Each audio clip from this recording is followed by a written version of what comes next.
I think we think about this journey of mental performance being more of like a sprint where we apply some hacks from Huberman or Ferris or Sinek or ET, and then we just hit it. And it's like, no. It's a rocket. You're expending a lot of energy and fuel. You're not going anywhere. You're still sitting right there at the deck.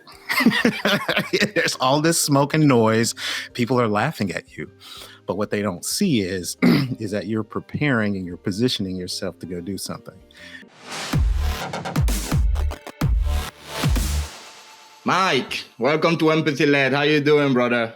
I'm great. How are you today? I'm doing well, man. I'm doing well. I'm really excited about this one. Same. It's been I need to stop saying that. I feel like every single episode I start with, I'm so excited about this one, but because I'm genuinely am. Well, then keep saying it. But then also, we've been working on this for what, 2 years? I know. It's been a minute. A minute. Well, I'm glad it finally happened. And there's no doubt in my mind that our listeners are in for a treat. All right. So for the people who do not know me, and I feel like in some way includes myself, like what is the early childhood context that we need to have in order to understand the kind of man that you became? Yeah. Oldest of four, born in DC. Dad's a physician. We, at an early age for me, once kids started happening, my mom, just the neighborhood we were in DC, Southeast DC, has always been kind of a tough area. She didn't want to raise kids there. So God opened the door for us to move to Charlotte for my dad to get an opportunity there. I would say a year and a half later, at the age of so I was about 4.5. So about 6.5, my next door neighbors, and these were my best friends, they were riding bikes one day, and a lady was driving through right as they were coming down. I was officiating the race. Their brother and sister, David and Crystal. Crystal's a year older. David was 2 years older. And I was the flag man, I'm saying ready, set, go, and they're racing. We played so much. I still remember these moments vividly. As they're coming down the hill, a car comes through and takes them both out. And David's been in a wheelchair ever since. And then Crystal didn't make it. And so from a very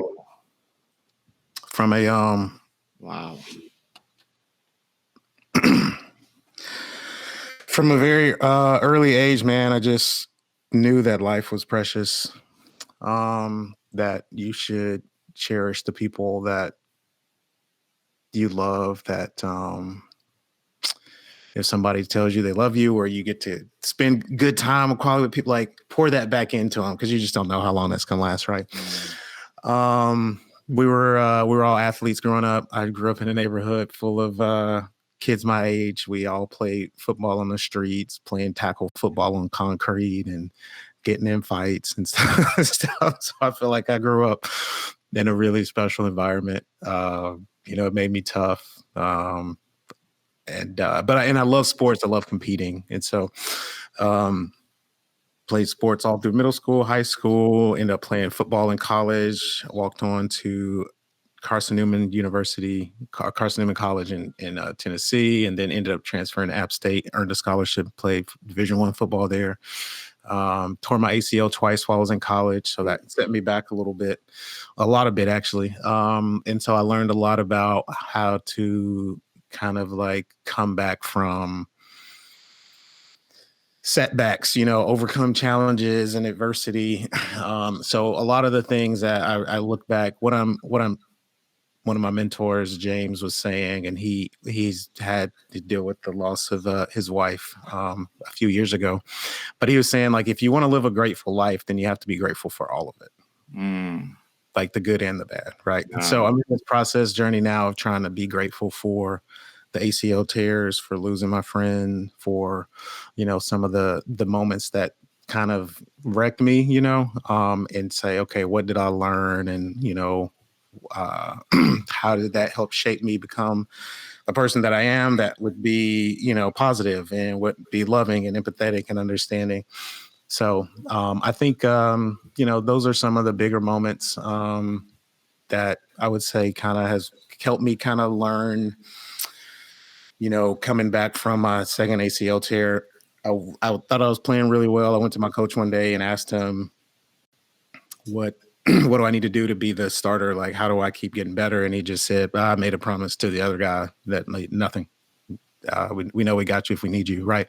And so, wow, so like when I think about those things, and then I got into racing right out of college, about a year. I trained to try to play football, and it was either go play football in this American football league in Italy or do this racing thing. And I was like, well, I kind of know what football is like. Let me try the racing thing, thinking it maybe something would do for a few years, but then that turned into 18. So I spent the last majority of that as a player coach, so running a human performance program with Sean Pete, and we're still partners today. Outside of now that I've kind of stepped away from racing, but I went from like a developmental racing guy, didn't know anything about it, to like a team captain, to like department head, running both the human performance pit crew program and also being on the crew. Took over with Sean in 14 Chip Ganassi Racing's pit crews, and they were outside the top 20. And then a few short years, we were top of the board. And people started wondering, like, how did you guys do that? So we started telling our story. Man, I wish there was a book about it. Okay, well, after hearing that enough, we're like, maybe we should write one. So we wrote 12-Second Culture and started a company, Deck Leadership, Diversity, Efficiency, Culture, and Kindness. So this was about in 17. And so now today, I've stepped away from racing, started as a developmental intern person, ended as one of the VPs at Trackhouse Racing, which is one of the more prominent teams in the NASCAR sport right now. And now I spend my time at home playing with my daughter's hair and making muffins, and then working with leaders, CEOs, teams all over the country on how to win the through diversity, efficiency, culture, and kindness. But it was all those things. It was the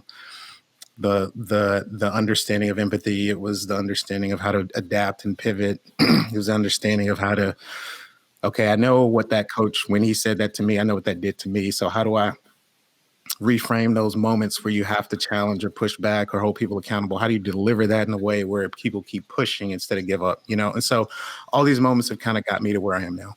Yeah. No, I love that. I love that that beautiful summary. This question can be so challenging because there are seemingly billions of moments to choose from, and I found out that a lot of people have a really hard time putting together pieces that tell a coherent story about themselves.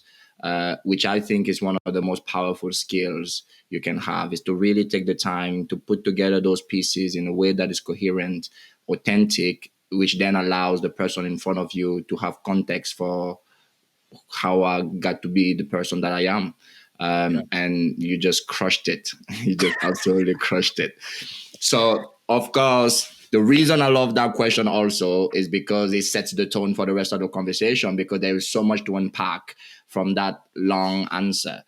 So where I want to start is, what are some of the transferable skills that make the transition from football to pit crew make sense? Like, to a regular person, it feels like two diametrical opposed world, but I'm sure there are enough overlap for that transition to make sense. Yeah. So I started this in my first introduction to a race shop. The guy that I was training with when I was maybe going to go play in Italy, he ended up picking up a race car driver named Casey Kane as a client and started training him. Casey told the team owner, Ray Evernham, hey, there's this trainer, he should come train our pit crews. Because that was around the time where the pit crew started shifting to become athletes. Typically, they had been historically mechanics. Like, he had to have mechanical knowledge, engineering backgrounds to work on the car. Whereas it started getting a little bit more sport specific, where the limits of what you could do on the pit crew, the mechanical aptitude just didn't really need to be there. You just needed to be able to carry 65-pound tires or 100-pound gas can. And it was like, well, who's gonna be better at that? Well, athletes, right? So I was kind of in that first-ish, at the end of the first wave of that. And what we were looking for was people that were used to traveling, that were used to training, that were used to film review, that were used to being yelled at. That was a big one. That were, I mean, right? You're an athlete. You know how coaches get in you at halftime, right? And so some of the mechanics, the crew chiefs or drivers are yelling and screaming at them, and then they're shook for the rest of the day, and their performance just does this. Sometimes for us, that helps us lock in. Like, all right, we better tighten up. So, and then just the ability to try new things, right? So R&D, innovation, some of the things that we were using from an air gun for the lug nuts or the jacks, we're kind of hamstrung on what we could do with those things, because we could make the car come up quicker with the jack, but we would need somebody stronger to push it, right? Or we could make the fuel can heavier and have more fuel in it, but they would have to be stronger, And so as the people evolved, so did the tools. And that was the thing that made the most sense, in that time. And that's still the case. So nowadays, the way pit stops work, you kind of almost can't do anything mechanically to it. So it's all based on athleticism. Oh, wow. So, I mean, the performance of a pit crew, whether it's NASCAR, Formula One, or any type of racing, like Right. over the years, the way that time has dropped is unbelievably astonishing. Like, what is the time now for NASCAR? Yeah, so you're wanting to do this in 9 seconds, 4 tires and 15 gallons in 9 seconds. Yeah, so and that's with 5 people. When I started, you had 7 people, and if you got anything under a 13:25, you got a bonus. Like, that was fast. If you do 13s now, you get fired. So, more work or the same amount of work, less people, faster. And that's, again, faster athletes, more specific training. Every team has athletic trainers, strength and conditioning, analytics directors, film review, a lot of work going into hand-eye coordination, nutritionists, therapists, the whole nine. It's becoming its own sport within the sport. And that's universal. IndyCar is getting faster. F1's getting, I don't know how much faster they can get, but yeah, I think F1 is like 2 seconds now, right? 2 seconds. Yeah, they've got a lot more people that are, 3 people at each tire, whereas NASCAR only has 5. IndyCar is 6. But all based on a single lug nut, kind of crown nut, the wheel gun, and the PSI on these things is crazy. The technology on them is incredible. So yeah, it's making for a lot of universalism in racing, but also it's just fun to watch. Yeah, you've touched a lot on the physical demands of performing at this kind of level. Yeah, I want to hear from you, having led a high performance team like that one. Like, what is required as a leader to create that kind of high performing team? I mean, I think for any leader, the higher up you go, I think the more the requirements are the same. You have to have a fundamental ethos of creating an environment where people get along, right? Like, if you're trying to do something that is on the verge of what's humanly possible, there has to be an extreme level of chemistry involved. And so Sean and I worked really hard on trying to create an environment where there is purpose and perspective. We did a lot of volunteering early, and that's still going on, to do, Cabarrus County Meals on Wheels. We'd get tickets, trying to deliver meals to the fastest. But when you're delivering like a little 10 little box of food to somebody, it makes it really hard to complain if you don't like the sandwich on the chartered flight that you have after your race each weekend, So we're just trying to create perspective. Like, yeah, maybe things could be better, but they're not bad. And then purpose. It was never just about getting a time so that it was fast, or so that we could be awarded or win races. It was, the more that we did that, the more that we came together, the more that we were successful, we could create opportunities for our own lives, for our own children, for our spouses, their families, and our team, and our partners, and our sponsors. So we never made it about us. And so we just wanted people to mentally be able to lock in on the job and the task. When the car's coming in, I don't need you thinking about your kids. Some people are like, well, it's all integrated. Not for those 9 seconds. It's not. And actually, we would train for about a minute, because the split second, the car's coming in, that's when your heart goes like, and then it's still a few seconds afterwards before you like kind of come down.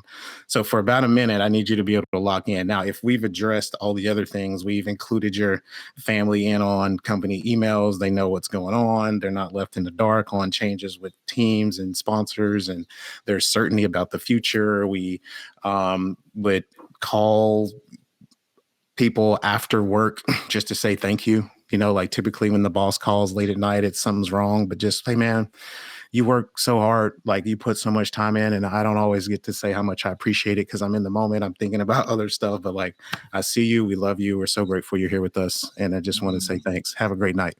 It takes 30 seconds, but like the wives are on the other hand, like, dang man, Mike just called to say thank you, like that. How cool is that? So they buy into it. It's a program. We're not just trying to train just the 30 Pit Crew athletes we have. Like, we're trying to create a family of 100 with wives and kids and husbands that all buy into where we're wanting to go, and we do that collectively. And so when we can get people to like tune out all the noise and focus in for practice for a little bit, for racing for a little bit, we tend to get the best of people. Yeah, no, that's amazing. That's unbelievable. And then all of us, I mean, I feel like most people, no, I want to say all people, because I genuinely believe that everyone is always trying their best, but their best sometimes just look today based on their circumstances, based on where they are, is just super low, but it's still their best, right? So all that to say that I know everyone aspire to performing at the highest level of their capability. Yeah. So what does it take? What does it take? Like, what should we be mindful of? What should we be considering if we want to operate at that level? Yeah. Incredible question. And impossible for me to answer in an hour, but it takes a couple things just off the top that I think are really important. And I want to say it was one of the local ministers that just said the routine has to be the reward. Like, you have to find that thing that isn't going to be, it's not the win that you're chasing, it's the thing that's going to get you the wins. Like, chase that. Is that getting up early? Is that diet? Is that exercise? Is that meditation? Is that slowing down? Is it unplugging? Because if that's the thing that's going to put you in a position to be successful, do that, and then the other stuff is going to come. I think it's important for people, and I was talking to this about with my I'll call her my therapist. She's just the balance of selflessness versus self-centered. Typically, we say we would rather be around selfless people, not around self-centered people. But what we were talking about was kind of when you go underneath, like what those words actually mean. You don't want to necessarily be with people that think of themselves less, like that have like a lesser view of themselves. You want people that are centered, that are grounded, right? That are whole, right? Because when they do anything, they do it from a perspective of fullness, right? And so that I think is super important too. Like, when you are performing at a high level, there are certain sacrifices and things that you're going to have to do that really fuel you and fill you, so that when you show up, you can show up at a high level. I think sometimes we do so much deferring to other people that we're not able to actually like give the level of energy or effort that we actually really, really, truly want. I think gratitude is super important. If you can find joy in what you're doing, even if it's digging ditches in the desert, like where's the joy in this? Like, and it goes back to that first one. Like, if it's getting me somewhere, or if I'm developing habits that are going to make me healthy, I think that's super important. And then I think mentorship, like just finding people that have been where you want to go, leaning on them, asking tough questions.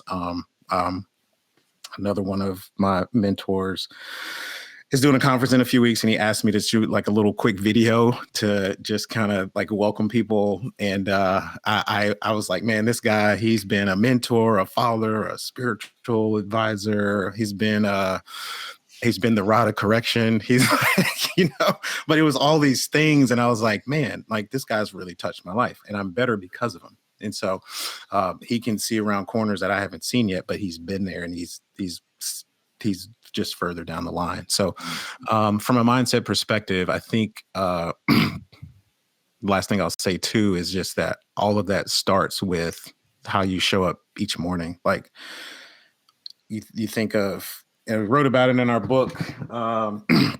It's I don't know, it's back there somewhere. I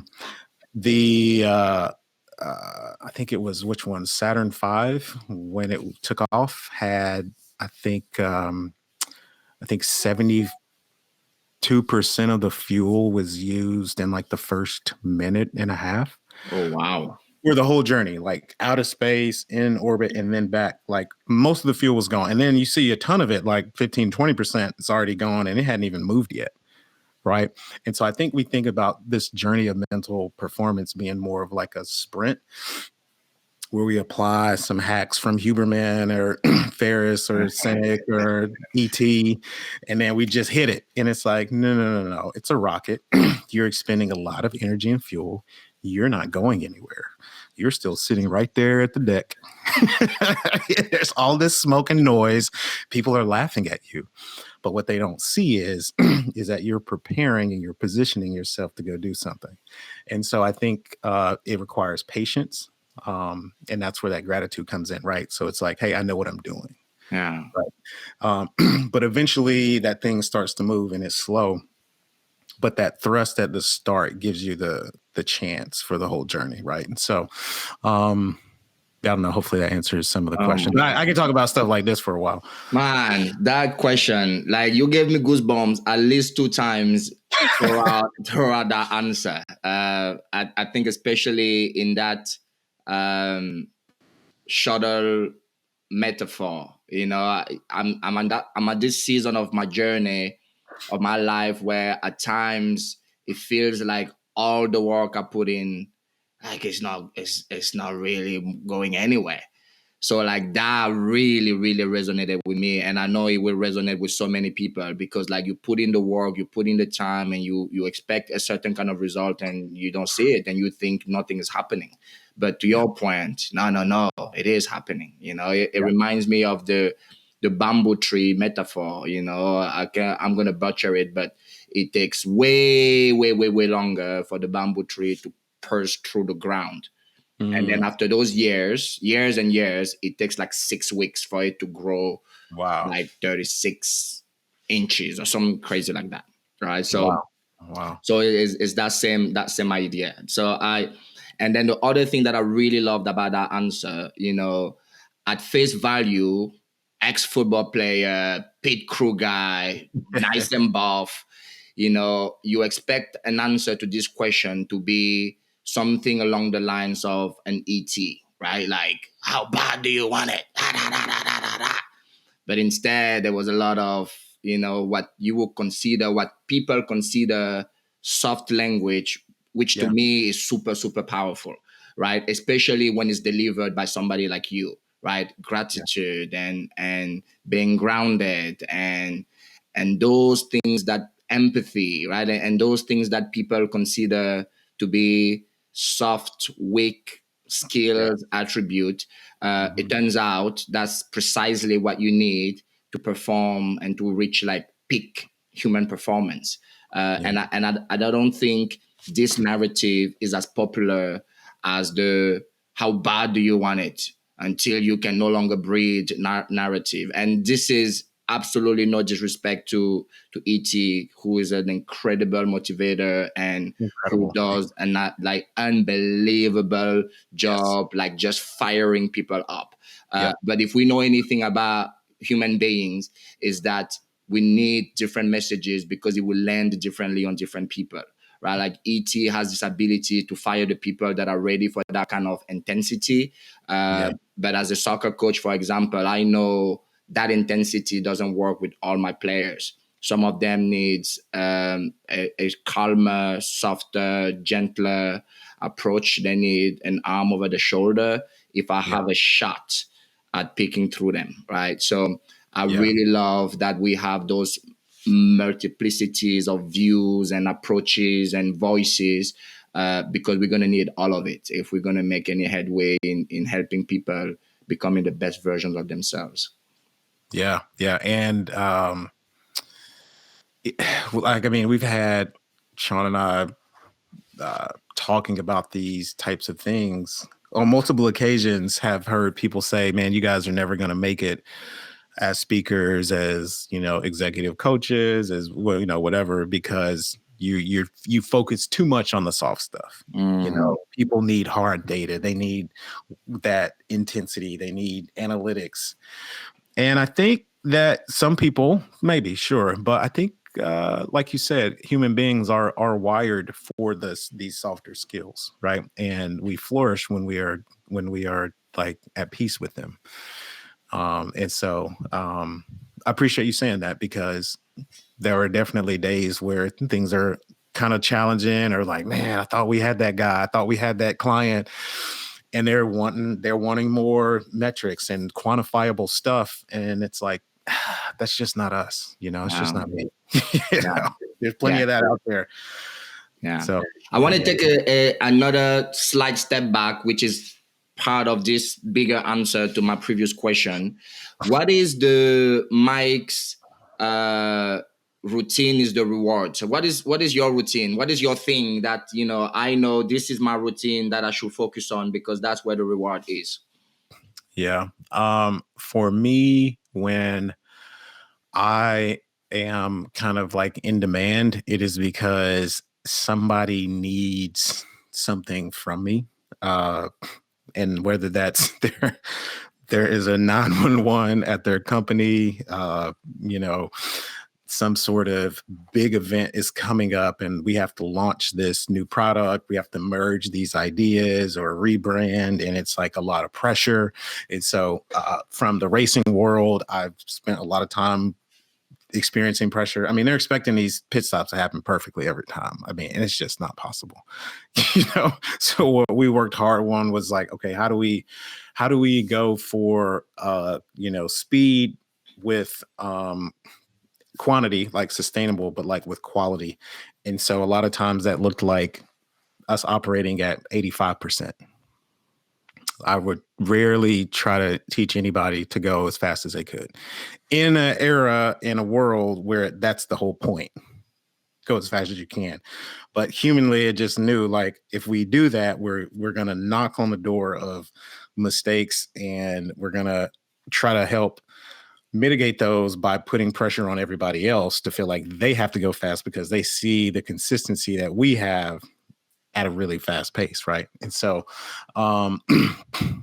so with that, every day I'm having to model restraint. I'm having to model patience. I'm having to model peace so that people believe in what I'm saying. So if I don't wake up and spend that time, there's a song, it's called A Small Measure of Peace, from the Last Samurai soundtrack, a movie I watched years ago.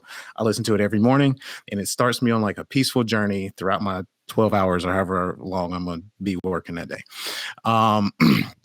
And I just have some quiet time. I pray, I meditate, and I do it every morning, and because I have to.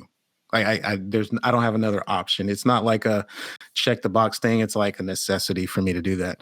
I try to take a walk each day. I've got a couple close friends. I connect with them each day. And then I've got my family, my wife, and my two little babies, 6 and 4, and try to have some sort of meaningful connection with them each day. And so from out of that, I get to kind of unplug. These aren't relationships that I have to like do a lot for. They are relationships where I just have to be present. And if I'm present, we'll have good conversations, we'll have fun, we'll play, we'll do all the things. And so I think we live in a world where it's do, like go. I have to, my routine is all trying to like get me back to just present and just to be. to just exist, to just breathe, to accept, to see, to be aware. And then that thing is the thing that I tend to give back to people. So I don't know if that answers the question or not, but yeah, and with that is, it's exercise, trying to eat fairly healthy, try to work out 5-ish times a week, try to take walks at least every other day. And then I try to at least, a couple times a week, just kind of sit down and write. So all of these things are kind of like boring and lame, but when I'm doing them regularly, I find that I show up to clients, teams, businesses, and they're like, man, you always have so much to say. Like, how do you, like, you must read a ton or you must watch it. I'm like, no, I don't keep up with politics. I'm not that great on the socials. I don't watch the news. I just try to be present. And I think that's one of the gifts that we can give ourselves.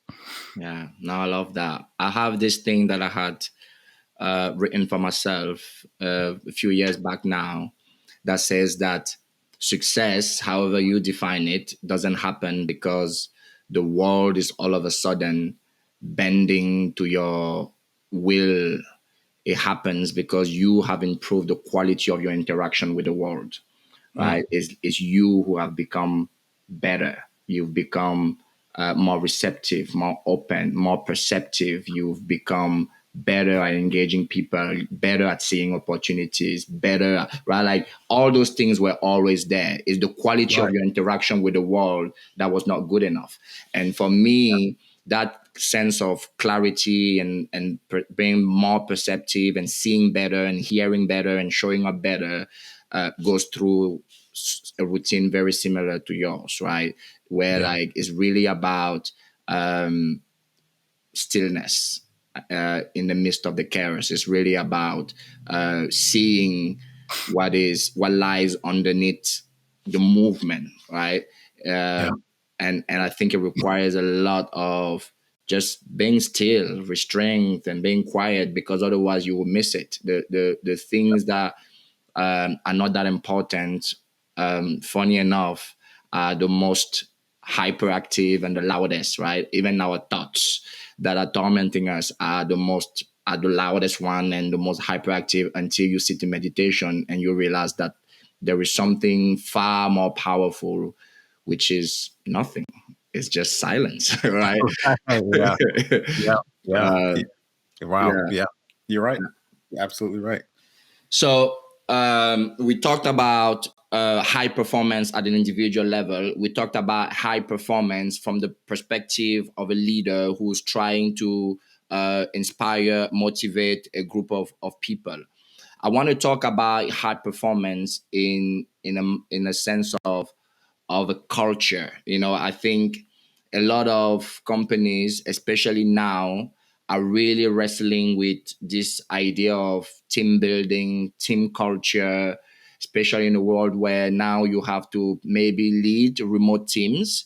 I really empathize with leaders that are having to build a culture with remote teams, right? So what is required to build a kind of culture where people feel seen, people feel they belong, people feel their voices are heard, they feel that their gift, their talent, their contribution are leveraged, celebrated, appreciated? Like, what does it take? Because I think most leaders, at least intellectually, understand why that is powerful. But it's clear, based on what we see, that it is not happening in practice. Right? Where's the gap? The gap is the expectation of leaders to say our benefit package and what we pay you is enough for you to stay with us.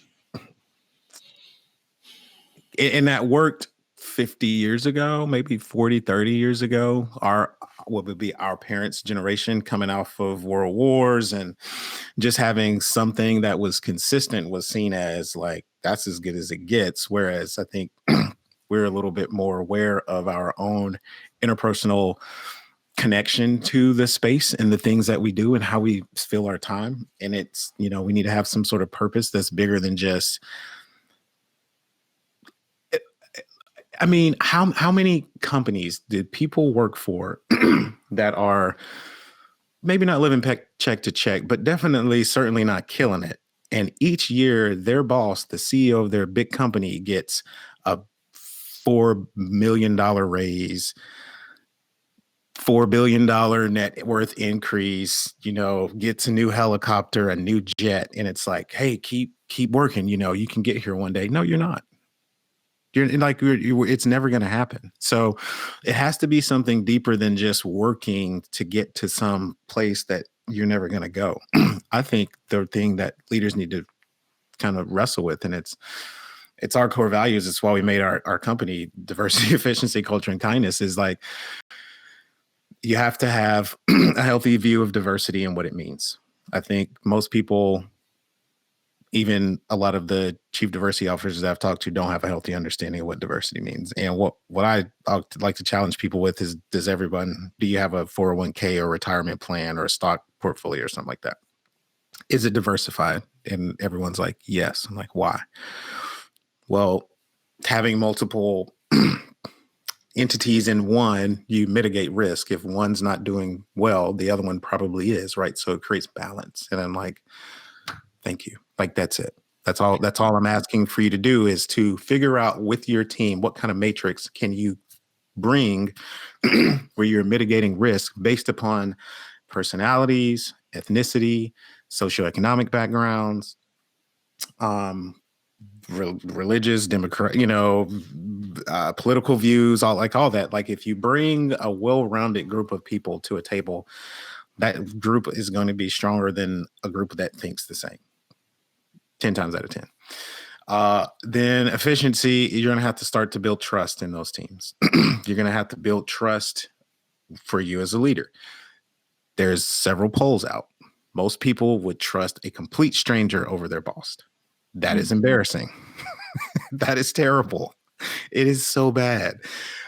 Like, this random guy over here chewing gum that looks like he hasn't, put a good sentence together in years. I'd rather trust him than the actual boss that I work for. Like, that's where it's at. And the reason we don't trust our bosses is because their actions don't back up what they're saying, right? So as leaders, we have to, if we say something, we got to do it. A friend of mine was saying, she was like, look, I can be undervalued, underpaid, or overworked, but like, not all three at the same time. So I always say, like, you can't always pay people more. The workload is the workload, but you can value people.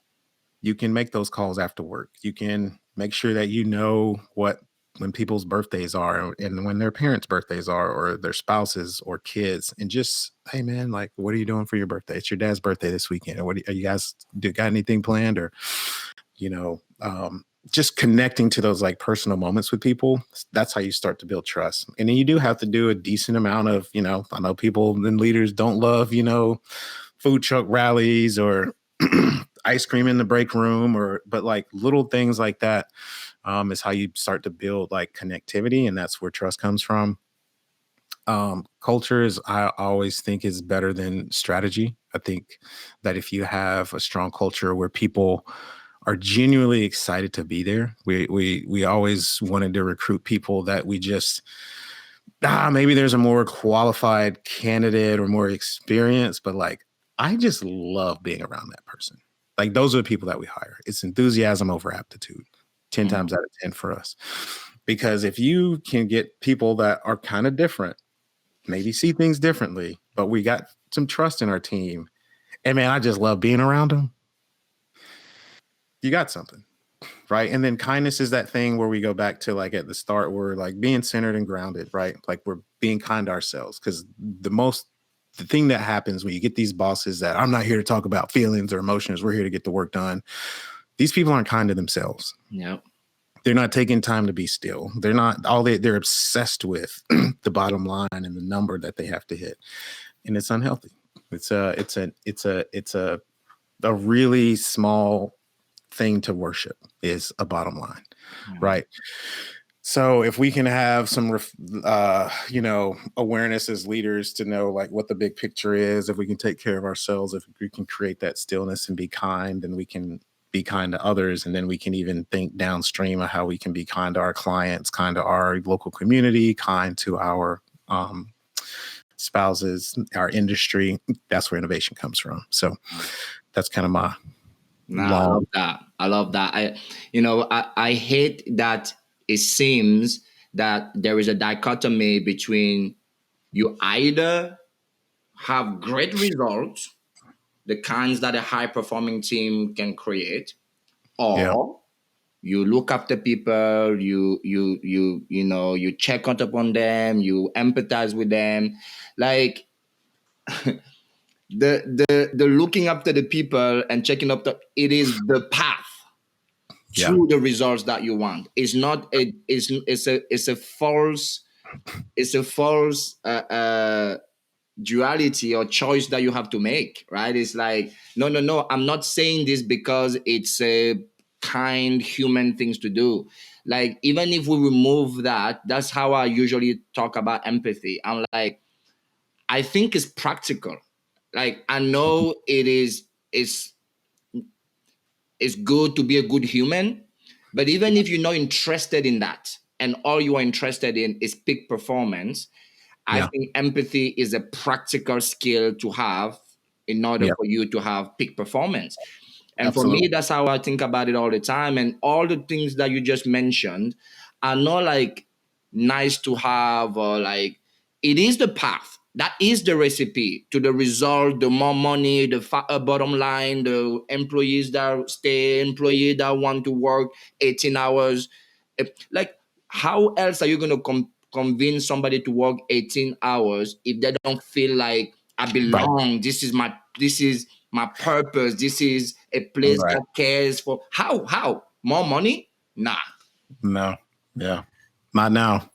It used to work, but not now. It can't. No way. It just can't.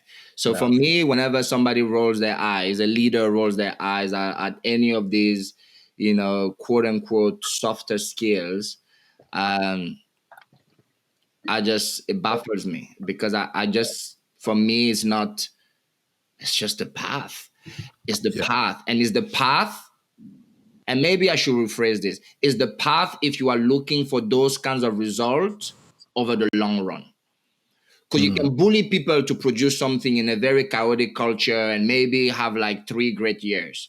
But to your point earlier about like operating at 85%, so we can go longer, so we can go further, so we can sustain it. So, right? Like, in order for you to build like a 10 peak team, right? Like 10 years, 10 peak, like, you cannot.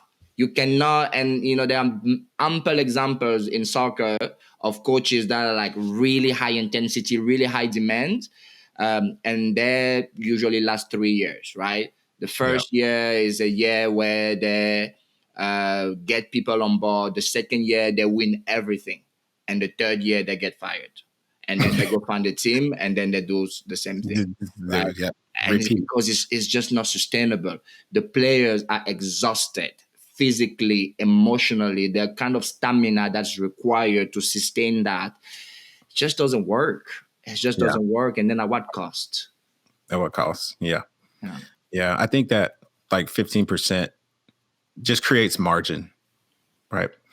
I used to do like back to back, meeting. I'm drop. Hey, sorry guys, got to jump, and then jump over to another one, and then like right to another one after that, and then run to go get the kids, and then back logging on. And I just like overbooked myself to just do as much networking and connecting as I could. And I'm like, I need like 15 minutes in between just to transition, to just let I tell people this all the time. Like, we need to, by the time we get to lunch, most days we've had a full day of thought or ideas or interactions.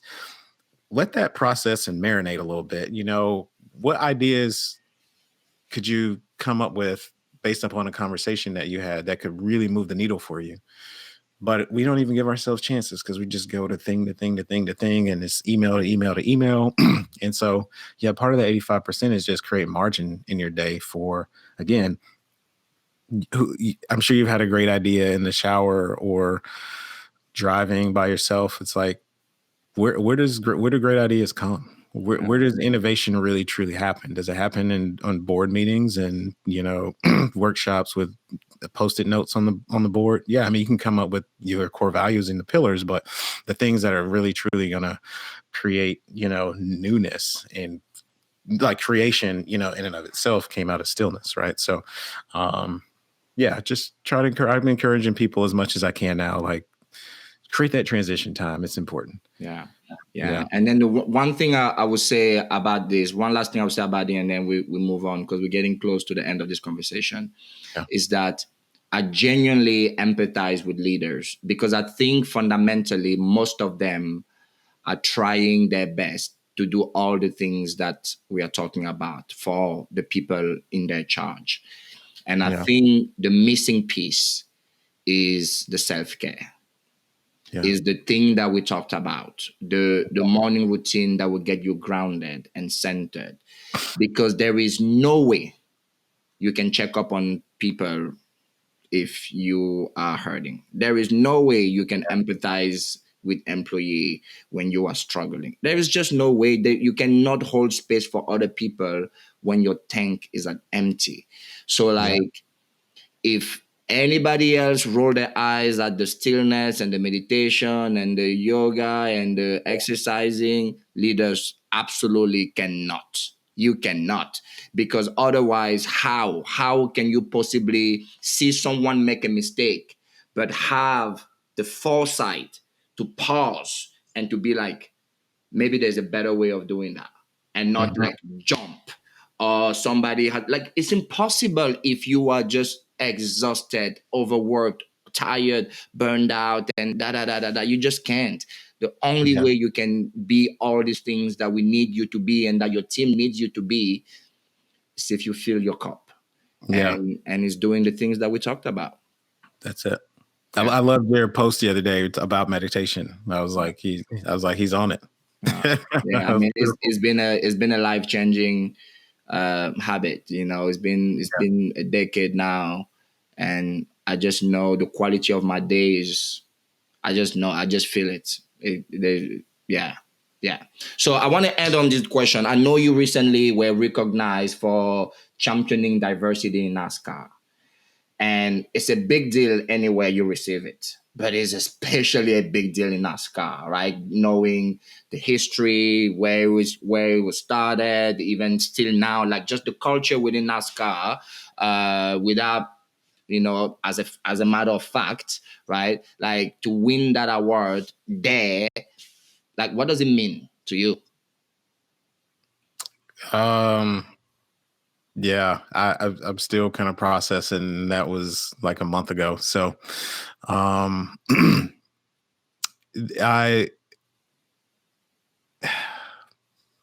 still processing. It's special for a lot of reasons, but I think it helped me breathe a little bit. It was like, oh, okay. Like all that wasn't for nothing. Like it meant something to people. It made a difference. It mattered to me. There are things that I just had to eat and swallow for a while, but I was like, nope. I'm like, I believe in this sport, these people, these teams. Like we can be inclusive. We can kind of change some of the stigmas.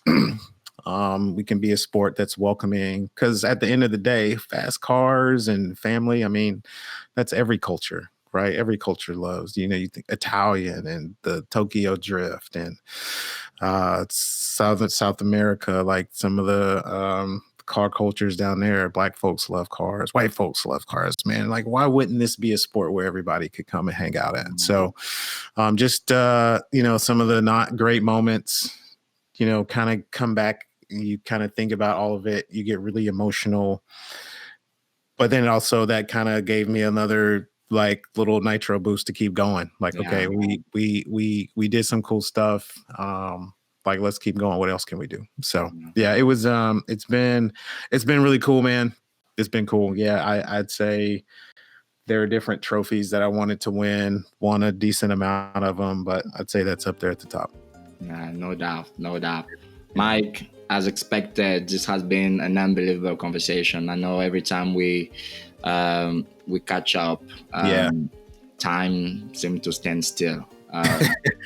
So I looked up and I was like, man, have we been going about 45 minutes already?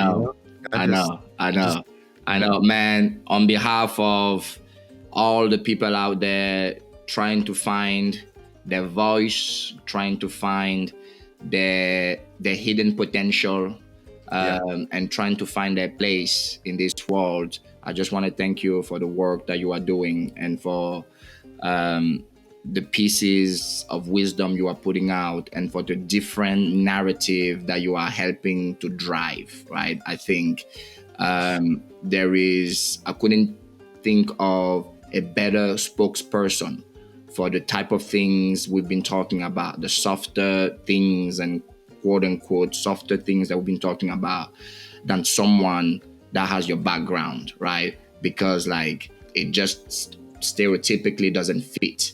And therefore, I think it's even more powerful. So I don't know if you realize that juxtaposition had power in it. If you didn't, then I want you to lean on that even more, because I think there is genuine, true power in it. Yeah, I hadn't thought about that, but I will writing it down now, man. I thank you for saying that. Appreciate it. Yeah. Man, thank you again. And well, see you on the other side. Sounds good, man. Thank you for having me.